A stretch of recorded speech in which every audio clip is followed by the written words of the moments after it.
Good evening everyone. I've had a few parts turned up from Pro Bolt. I've had a few titanium stuff that's turned up that I've ordered, but I've had nothing from Kawasaki yet, so the bearings are still not here.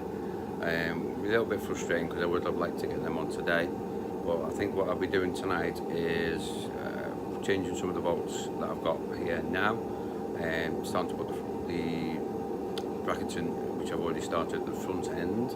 Try and put the loom in place at the front end. I could probably even put the clocks on and various other things on the front end.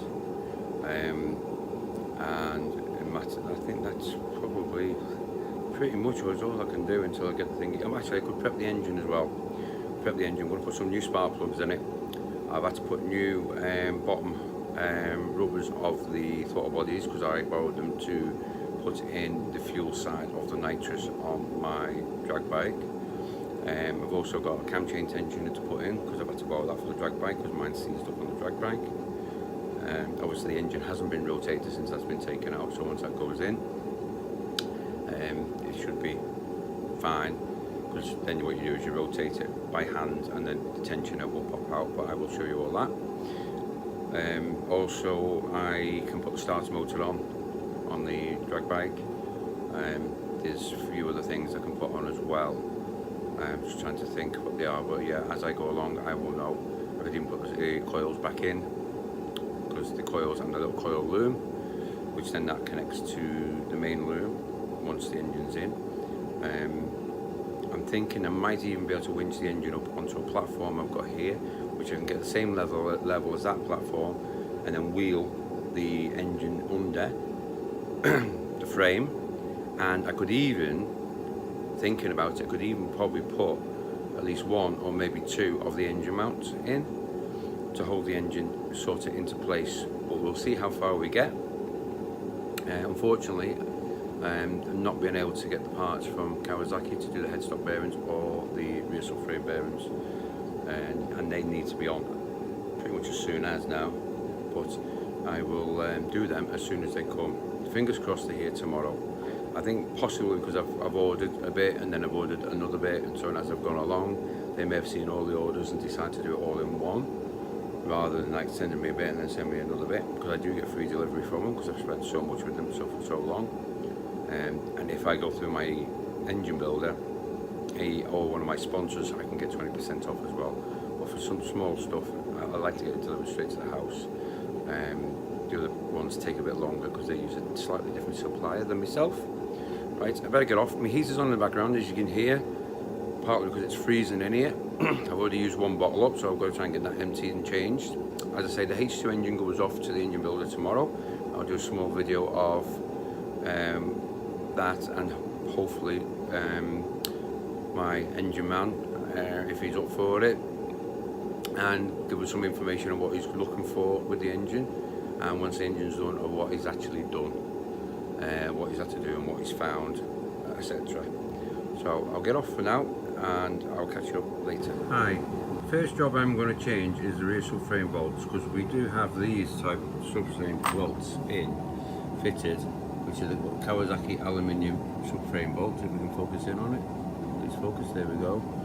Now there's two different lengths on these. They're an M10 and I think it's a 1.5 pitch or a 1.25 pitch, I can't quite remember off the top of my head. As you see, I have got some black ones here, the black washers, titanium. The short one goes to the top of the two bolts there, and the bottom one is the long one. Now you use the washer as well to basically help compress it, and you know, I would use also the red high strength thread lock, which I've got Loctite here 271, which is thread lock.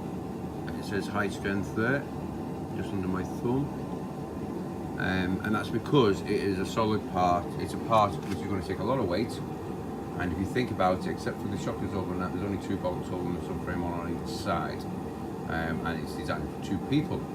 So I will fit them now, and I'll show you what them look afterwards, because that part of the bike here, cooked carefully, it is actually painted underneath. It's like a royal blue, and it's a carbon type film on the top. But as I said earlier, it's not come out as bright as I'd like it to, but that is the blue it's supposed to be underneath. You can't hardly see it, almost black, but maybe in the sunlight, when polished up, it may look impressive in the summer, so we'll see when the bike gets to that stage and we're actually out on it riding. Right, I'll catch you up again shortly. Hi all, right, what I've done now is I've changed those bolts for black titanium with black washers, both top and bottom on both sides, which looks fine and all tightened up nicely now, so that rear frame is solid, with red high strength Loctite thread lock. What I've also done at the front, the clock's on, I've put the bracket on for the headlamps and each headlamp, and I've wired the headlamps in. What I did notice on the other side, when I said the loom would be underneath that metal spring bracket holding onto the frame, I was wrong on that, because that loom will actually sit on one of the air ducts travelling on the left hand side of the bike. What I'll be doing next, I'll probably put the air duct in and run them around to the side, so then we can get the loom and all the sensors into place.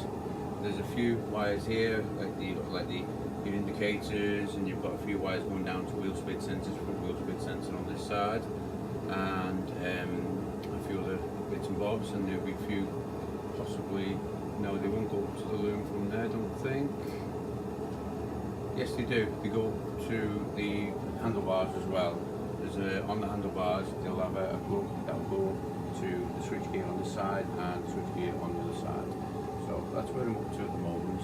And I have raised the bike up a lot higher, so I can clear the underneath and get the engine on a platform I've got on one about, which I can slide across on the trolley. Hopefully I'm tall enough to be able to slide it underneath, and then I could even get the lower engine mount in and probably leave it there until I've checked the rest of the wiring. Hi again. Right, I say prepped the engine. I've put spark plugs in. I have a few pictures of them, various pictures of the stages as well along. Air valve system has come back in. That is an electronic valve that opens, closes, and goes out to the airbox.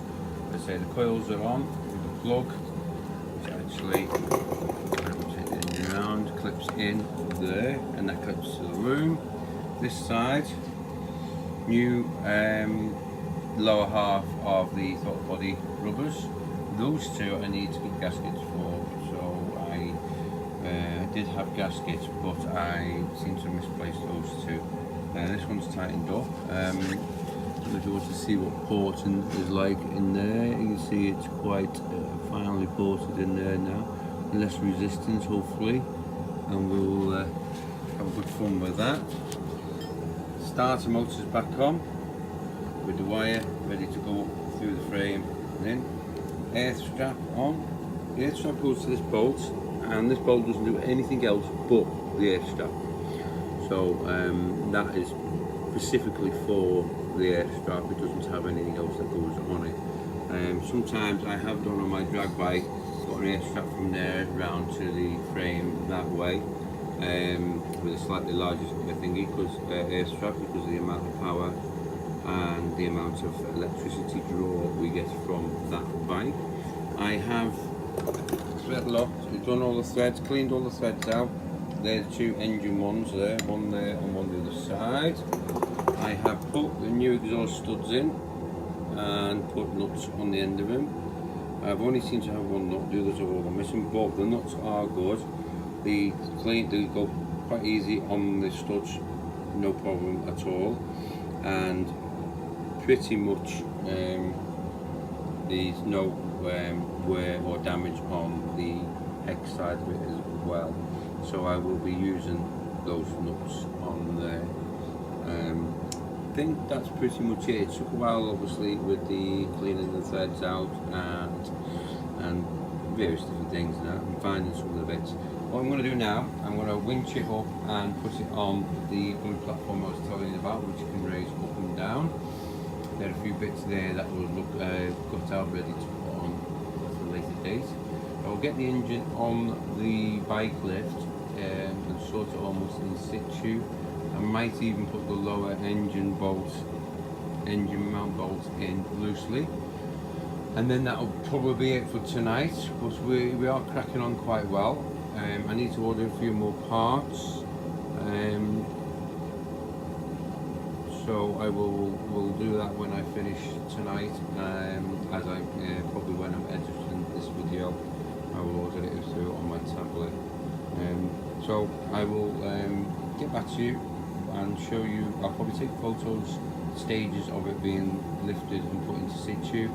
Then I'll get back to you with a final video with what's been done and shown and that for tonight. And then there will be a series of photos at the end of various stages and various things I've done today. And also note these studs here. They have a longer thread, longer on one side than the other.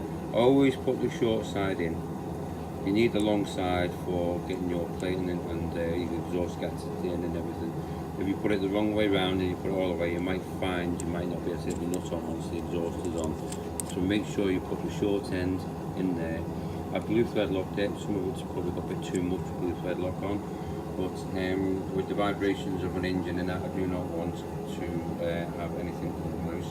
Like as you saw on my H2, I had one of the nuts back off and the exhaust was loose on number 3.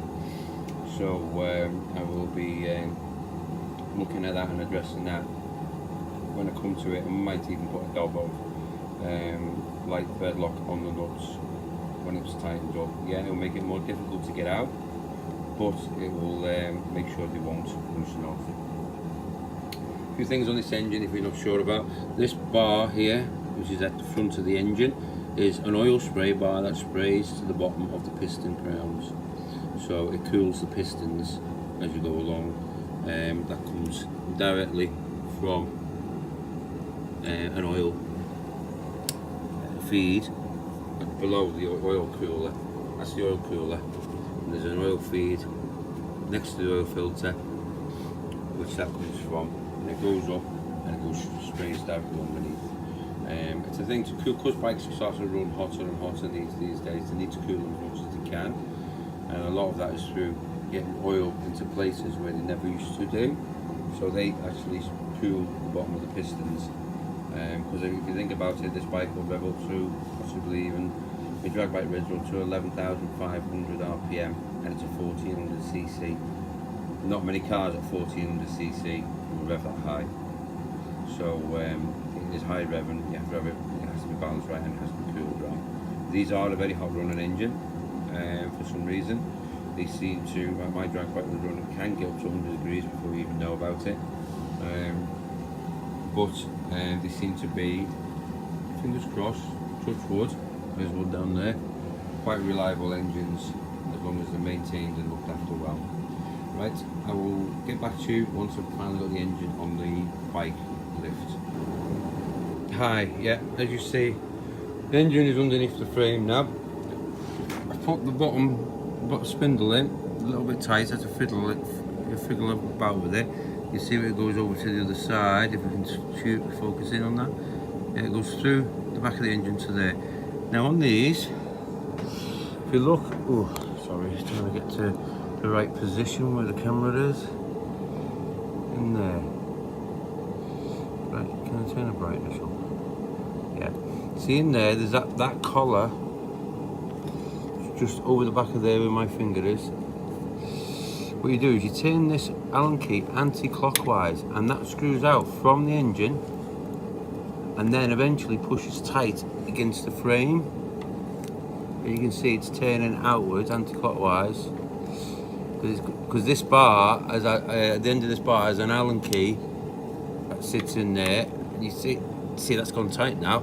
So that is tight. So that's pushed out. So it's the way of tightening it up against the frame, so the frame is solid against it. And the top one up here, there's no thread in it yet, but that's where the other one would be, and that would screw outwards again and push against the inside of the frame on this one. So what I'm going to do is now, I've just tightened that up there like that now. I'm not going to fully tighten it because I need to, as you see, the engine's way higher than what it, way bigger gap than what it should be, because the front end's really high up. I've got some more work to do on the engine and the throttle bodies. I'll get the throttle bodies in, probably on, and then try and lower it over the top. Try and lower this over the top. Try and zoom out if I can, as far as I can go. So try and lower the frame down over the top of the throttle bodies when they're in. I've also threaded through here. That's the starter motor wire, goes through the frame there. I've also done the alternator or the generator wire, or stator generator wire, and the earth strap that was there as well has gone through the frame. That's the generator wire. There's starter motor wire, and the earth strap is just about peeking through there. It will come through, just about peeking through there. It will come through better once I have lowered the frame a bit more. And then that earth strap will go onto this with the rest of the earth here. And the